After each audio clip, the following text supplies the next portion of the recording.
आज नेताजी का बर्थडे है, उनका जन्मदिन है। नेताजी सुभाष चंद्र बोस को तो हम सब जानते हैं। वो एक ख़ास बात के लिए जाने जाते हैं कि जब देश परतंत्र था तो उन्होंने देखा कि जो देश के लोगों की आत्मा है वो सो गई है, मर गई है एक तरीके से, तो उनको जगाने का प्रयास उन्होंने किया था। और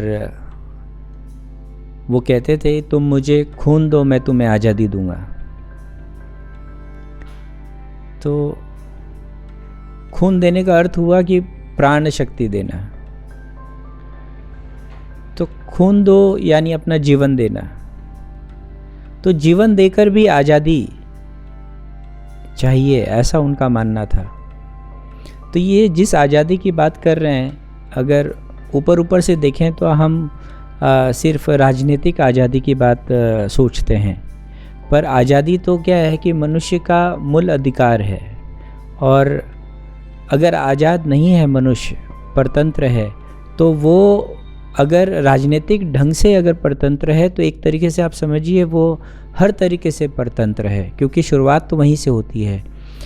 अगर आप स्वतंत्र नहीं हैं राजनीतिक ढंग से और वैचारिक ढंग से, तो आपकी आत्मा भी मुक्त कभी नहीं हो सकती। कुछ लोग होते हैं जिनके अंदर बहुत ही विलक्षण स्वभाव होता है, वो तो रह जाते हैं, लेकिन ज़्यादातर लोगों को तो क्या है कि स्वतंत्रता चाहिए ही।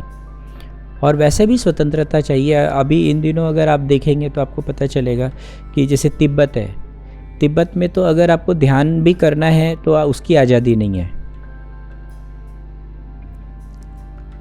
अगर आपको प्रार्थना करनी है, आपको मंदिर में घंटी बजानी है, तो भी आपको गवर्नमेंट कहेगी कि नहीं आप नहीं बजा सकते। तो राजनीतिक स्वतंत्रता तो चाहिए ही, वो तो मूल है। तो नेताजी ने जिस बात का आह्वान किया था वह मनुष्य के मूल बातों का ही आह्वान है कि तुम मुझे खून दो मैं तुम्हें आज़ादी दूंगा। तो ये एक बहुत बड़ी बात है, हमें इसे समझना चाहिए। और आज़ादी का जो महत्व है वो हमें सिर्फ राजनीतिक ढंग से नहीं लेना चाहिए, क्योंकि अगर हम स्वतंत्रता ये समझें कि हम राजनीतिक दृष्टि से अगर हम स्वतंत्र हो गए हैं, तो ये स्वतंत्रता तो बस ये समझिए कि आप पहले सीढ़ी पर हैं और आपको बहुत सारी सीढ़ियां पार करनी हैं।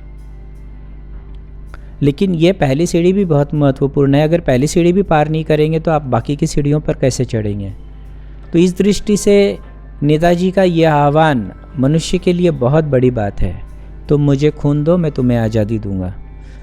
अगर आप राजनीतिक ढंग से स्वतंत्र नहीं होते तो ऐसा भी हो सकता था कि आप मंदिर नहीं जा सकते थे, आप प्रार्थना नहीं कर सकते थे, आप ध्यान नहीं कर सकते थे, ऐसा भी हो सकता था। और हमने देखा भी, जब कोरोना आया तो हमने देखा इस बात को कि राजनीतिक फैसला हुआ कि कोरोना में आप मंदिर नहीं खुद जा सकते, तो नहीं जा सकते।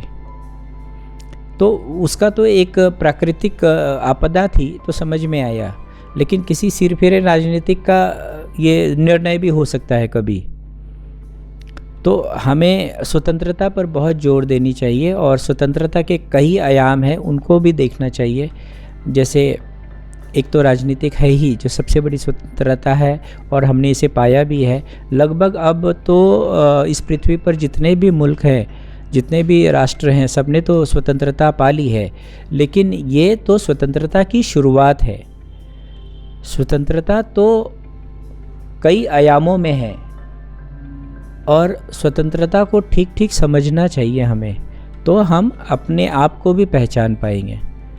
तो आज के दिन राजनीतिक स्वतंत्रता तो हमें मिली है, लेकिन नेताजी के आह्वान का बहुत बड़ा योगदान रहा है और इस बात का, इस कथन का बहुत बड़ा योगदान रहा है कि तुम मुझे खून दो मैं तुम्हें आज़ादी दूंगा।